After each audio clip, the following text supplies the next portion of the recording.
Afternoon and good evening from all over the world. I'm Angie Glynn and I'm here with Marina, and today we're going to be talking to you and letting you join in on our conversation.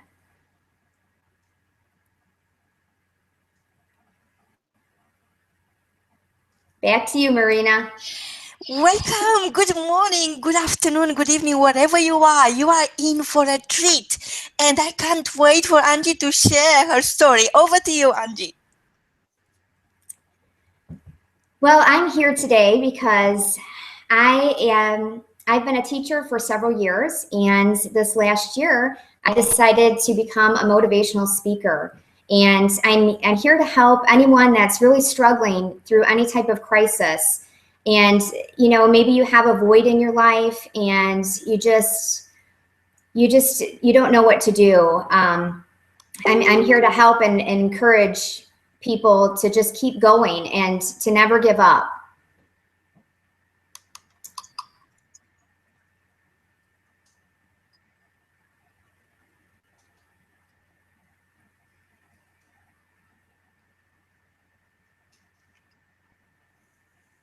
You know, Angie, somebody was telling me that their favorite sentence in the entire library of all countries in the world is what Churchill said: never, never, never give up. What do you make of that? Well, I think, to never give up, I feel like we can all go through many different trials and tragedies, and, that's just part of life. And there's so many times when you might really hit a challenge and you feel like this challenge is too big for me to overcome. I can't do this. I can't do this alone. Sometimes people feel alone. No matter how many people are surrounding you, you still feel alone. And, I can relate to that. My son passed away 10 years ago, and I had been pregnant with him, and the pregnancy was going well. And all of a sudden, one day I woke up and I had preeclampsia and HELLP syndrome. And, the doctors were telling me that I was going to die if they didn't induce labor. And, so they induced labor, and, they said he might not, make it through the night. He probably won't breathe on his own. And he ended up being born, and he actually came out breathing on his own and was doing really well and made it, up until 6 weeks. And there was a situation at the hospital where they messed up, and, my baby died because of it. And my world changed in an instant. And I really felt like I can't do this. What am I going to do? I can't keep going. And I found it within myself, and I turned to my faith, and that's really what helped me get through that difficult time, because I didn't feel like anybody understood what I was going through. And, it was my faith that really turned that situation around. So I'm just out there, to encourage people that I don't know what you're going through, but I've been through so many things. I've been through chronic illnesses. I've been through the death of a child, the loss of my dad, many other challenges and traumas through life. And I just had to find that courage within myself and in my faith in God to just keep going. And even if it's just keep moving one step at a time, that's how you keep going. And just don't throw in the towel. You can do this. Wow, Angie. I was thinking your story is so sad and so profound at the same time, because it makes me think that all the challenges we are facing, they seem so deep, like beyond any depth. I mean, who can understand why it's happening to you? You are not ready for that type of challenge. At the same time, they seem so high, as high as the sky. There's no limit to how are you going to bear all this. How can you adjust yourself to this new set of circumstances which you did not create. It's nothing that you could do about. And from what you are saying, I understand that turning into yourself, seeking your faith and creating your own medication in a Yes. spiritual way is what saved you and made you the strong, powerful woman you are now, helping so many people. So you basically turned that huge challenge, which sounded to be impossible even to look at, into an opportunity for other people to arm themselves with the right tools when challenges are just turning up on your front door and you have to face them full on. Over to you, Angie. That's right, Marina. And, I feel like it's weird to say, but I feel like, God says he'll work all things out for good. And I'm not here to try to tell people that don't believe, you've got to believe. I don't believe that. I feel like, I'm here to share my story and how I feel God worked in my life. And if it helps anybody out there, that's what I'm here for. I'm not here to condemn people that don't believe, but I feel like this happened to me and God turned it around so that I could go and share my story with others so that I can help someone out there is barely hanging on today and you don't know how you're going to get through your day.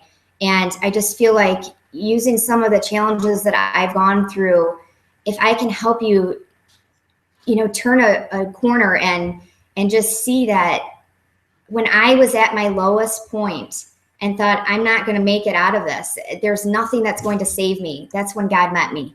And that's what pulled me up. And, I had another basically tragedy happen to me, or trauma, 3 years ago when, things were starting to turn around and I had two beautiful girls and felt like, okay, my life is getting better. And all of a sudden, 10:30 at night, my life drastically changed. My husband at the time called me and said that he wasn't coming home. And I was, a stay-at-home mom at the time. I had just, had a child that was under 2 and a child that was 4.5. And I thought, what am I going to do? I lost my home. I lost, my 3 dogs all within a year's time, and they were part of my family. And it was just a struggle. And then all of a sudden I had to go back to work and, try to manage my home and try to manage the grief and the loss that I was going through from losing my husband. And, just people turning against me for whatever reason.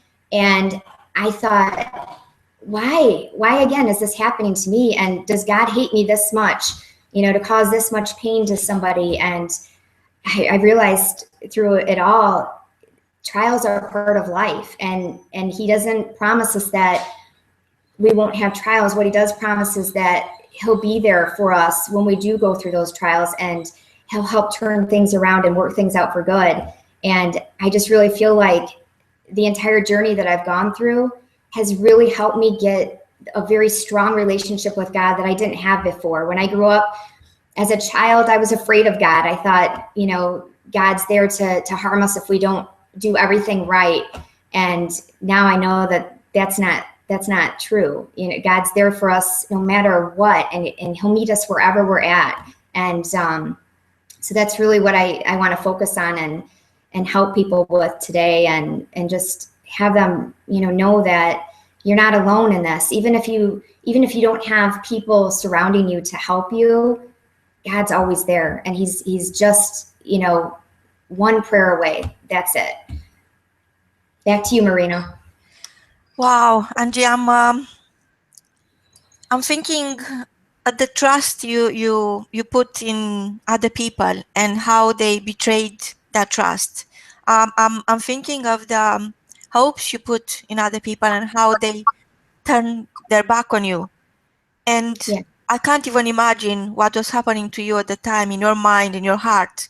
And I don't even know how you crossed that distance from your heart to your mind to make some sense of it all and find the logic behind everything. Because when those types of trials start hitting you, crashing down on you, it seems that there is no logic left. It seems that it doesn't make sense.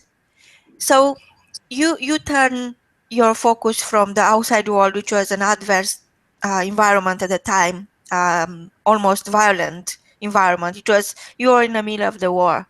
So you turn your focus from the outside world into the inside yourself, into the beauty of your own soul, which is a divine place. And each one of us is born with power, and I said this before, is that divine essence we are made of, which is, for some people is God, for other people is the universe, for everybody is free to choose the higher power or the spiritual force that is backing them up when nobody else does. And I'm thinking that most of the time we are not given those challenges for the sake of them. We are given those challenges to turn them into opportunities and become the opportunity for other people. Because unless you go into that dark place when you feel, you know, truly all by yourself, even you are in the middle of a room with 1,000 people, you have the chance to discover yourself. And I think that Eureka is that the greatest discovery of all times in your lifetime, when you discover yourself. So from what I understand, you could not change your circumstances. Instead, you change the way you are thinking, the way you are thinking about yourself. People are turning against you. And instead of listening to what they were saying to you, you realize that it's not your business what they think of you. You have to have a mind of your own, and surely you have it. So surely you could utilize it. So what really happened when, after all the other challenges, your husband left you? What happened in your mind? What were you telling yourself? Honestly, at that point, I was really feeling, I turned it inward. And I was feeling like this So is anger was the first emotion, out of the 6,000 emotions available to human nature. Anger was the one hitting you. So how you dealt with your anger? not good at first. I'll be honest, I was very angry and I almost let that anger destroy me as a person. It was a constant back and forth with him and being angry and just feeling very resentful and had so much unforgiveness in my heart towards him and, to other people. And, that is a struggle for me even today where that's something, for me, it might be, someone, a higher power for somebody else, but for me, it's God. And, I had to turn that over to him and on a daily basis, and say, I have all this anger towards this person. And what I felt God was saying is, you've got to give that up. You've got to forgive. And it's not to say that that person didn't do something wrong, but it's really for yourself. Because if you're constantly angry and bitter, your life is just not going to be very fruitful. You're going to be, it's going to come out in other ways. I mean, I felt like I just didn't feel like I was my normal happy self. And I felt like I took it out on a lot of people along the way. And once I really felt like I can forgive this person, that's when I started to see my life change and I started to feel joy again. It's not to say that, there's not a time when I don't get upset again when something else happens. That does happen. I'm not perfect, but that's when I But have to relinquish that. You are awesome with your perfect imperfections, and you remember this. Great. So that's something I had to learn, and that, you know, I feel like I put a lot of it on myself, and I wasn't just angry at him, I was angry at myself, and felt like, what is it that I did wrong? Was I not pretty enough? Was I, not a good enough wife? It turned into, I had a low self-esteem, and felt like I had no self-worth. And I found that when I turned to God, I found that my worth and value is really in God, and it's not in any, I was trying to get worth and value from other people and from things in my life, and I had to lose everything to realize that that's where my worth and value comes from. But you see, Angie, if you weren't to go through that challenge, I know it's been beyond painful. We can't, nobody can imagine what you've been through unless they had a similar situation. And most of our listeners understand that they had their own challenges, and you sharing the story is really helping them to come out. So you ever thought that if it wasn't for that, you could never be the person you are? To me, each challenge in my life, and you never know when the challenge hits you, and you are never ready. Doesn't matter is losing somebody you love, or being powerless in front of somebody else's illness. You see somebody who is really sick and you can't help them. Doesn't matter is your child, doesn't matter is somebody in your family or a friend or a total stranger. Doesn't matter, just hear the ambulance passing by and you are thinking, oh my God, I'm praying for that person which is injured. So I think all these experiences are given to be grateful, and you should be grateful for, because you become the person you are. And that gave you the chance, instead of being a boring, happy wife and taking care of one person and loving one person, now you are a world-class entrepreneur. You are writing a book, you turn your life around, you change your focus from anger into creating value, into creating and delivering value, and other people would benefit. That the whole world could read your book and be inspired.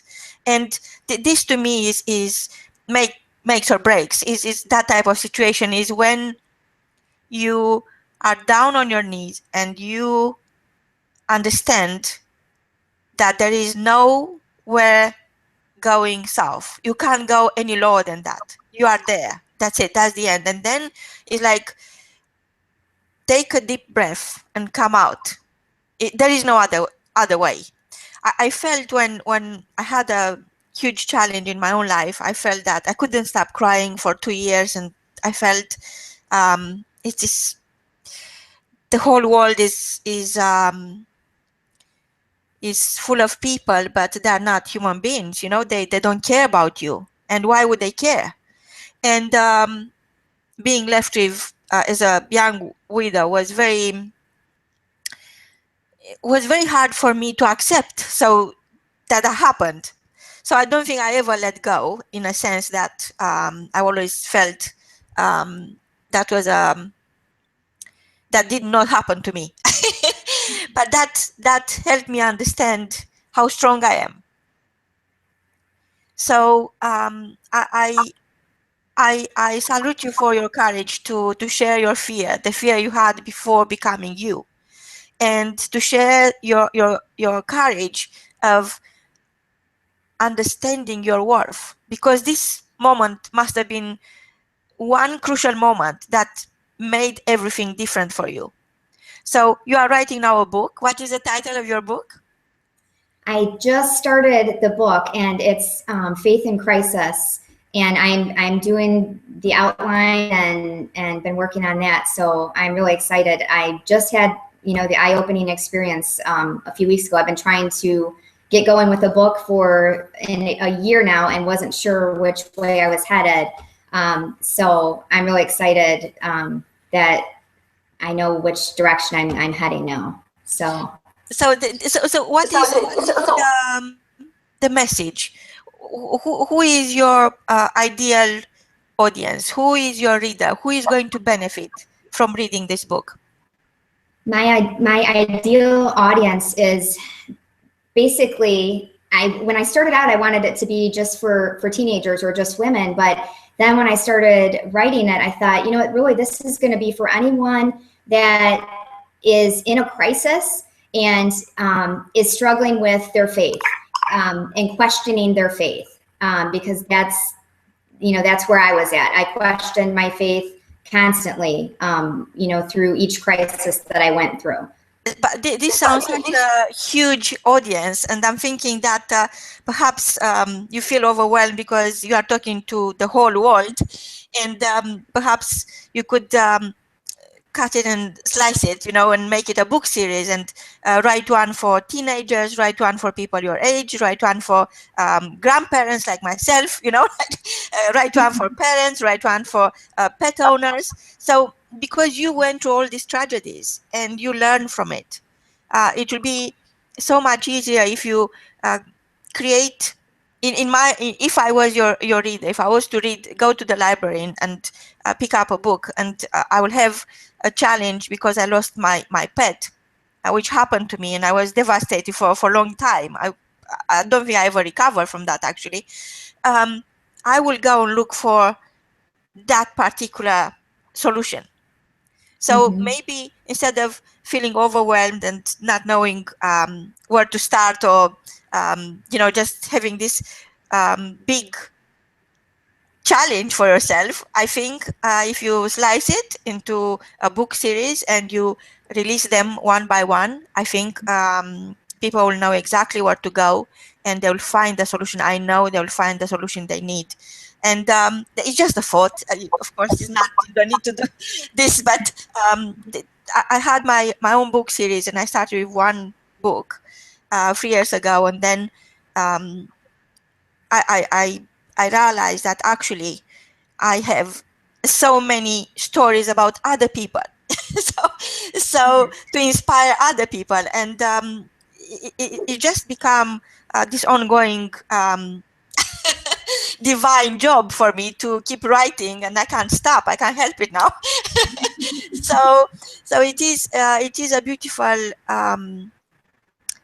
It is a beautiful journey. I don't know what the destination is. I don't know where you are going to land with your book, but I can see you are enjoying the journey, and you turn that race you had before into a journey now, and it's really powerful, and is healing other people's pain, and it is helping people who have similar experiences to overcome the pain you've been through. Because the problem with having challenges is that when hit you are not ready. But what's happening is put you in a state of shock. So you are completely lost. It's as if you got amnesia. I mean, a minute before, you're a total different person. You knew exactly what you are doing, where you are going, what's next. You're in control, and suddenly you lost control. And suddenly you don't even remember who you are. And I think that to recover from that, you need a project. You need to be, you need to focus like you did with your anger. You change your focus from your anger, which is the first reaction, is just natural, into something which is so prolific and so beautiful and so amazing for each one of us. And I'm here to give you this message, and I can't help it, but this is my message to you. Broadcast your passion, and I will do whatever it takes to support you, because your message is so beautiful, and this is the song you had in your heart all the way since you're born, but you never sang that song. So I'm listening to your song and I'm thinking, wow, this is so beautiful, and you are a masterpiece. You are not the missing piece anymore. Over to you, Angie.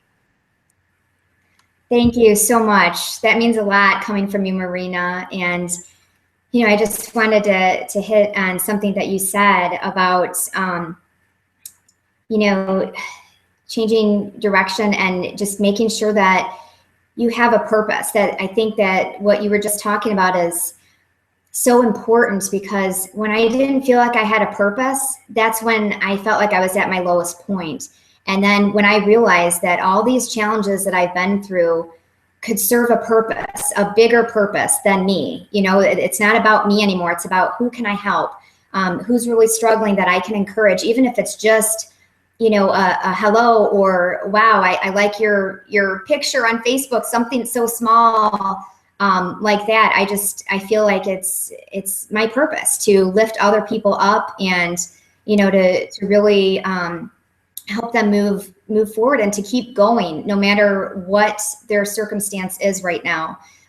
You know, so that's my passion, and you know, hopefully my message will inspire at least one person out there today. Wow, Angie, you know, I came to realize a truth that I was afraid of. The sacred secret of living your life with purpose is sharing. And you, Angie, you are the mission, the visionary. You are fearless now, and you become aware of your unique message. You have to voice it now. And I'm so truly humbled that you are here sharing your story, because you are going to inspire so many people. And, you know, it's not about who is putting the message out there. It's about who listens to. And you are helping people to build their self-worth from inside out and just go all in. And I feel this sense of urgency you have to share your message. And, you know, it's like unburying your dream and make it a reality. And it's encouraging people not to divorce their dreams, you know, not to leave them behind, not to take them to an early grave, and make it your dream a reality. Bring it into the world and make the world a better place. It's all to do with your mind, and everything that happens in your mind happens in reality. And once you turn your vision into something very clear, once you take the clouds off, your vision becomes your reality. What is your vision? My vision is to be getting out and speaking in as many different places as possible, and, you know, to get my book out. And, you know, really my vision is to help as many people as I can, and to just help them find their dream, their purpose in life, and, you know, to just keep going from there. And I realize too that my vision might even change a little bit throughout time, and I'm not afraid of that anymore. I used to be terrified of change. And anyone out there that thinks that they can't, you know, do something, I want to tell you right now, I have always been terrified of speaking in front of people, almost to the point where I had, you know, major social anxiety. And when you get a vision in your mind and you go for it, I guarantee that you're going to become fearless, like Marina said, because look at me now. I'm out speaking and getting in front of people and meeting all kinds of new people on a daily basis. And that's just not something that I would have ever done in the past. I think when I first told people I was going to do this, I don't think they believed in me, really, because they thought you're very shy, and, you know, you have anxiety when you talk to people. And, you know, my vision just became much bigger than my fear, really. Wow, Angie, you bring the best in people. This is a fact. And you know that must be more to life. You know that your mission in life is not just taking care of one person. You know that whatever you got and is so unique to you and nobody else could ever have it, it's abundant. The more you give, the more you have. From both of us, till next time, share your story. We are here to listen to you, and we are here to be with you. You are never alone. From both of us, until next time, remember, you are never alone. Goodbye. Goodbye.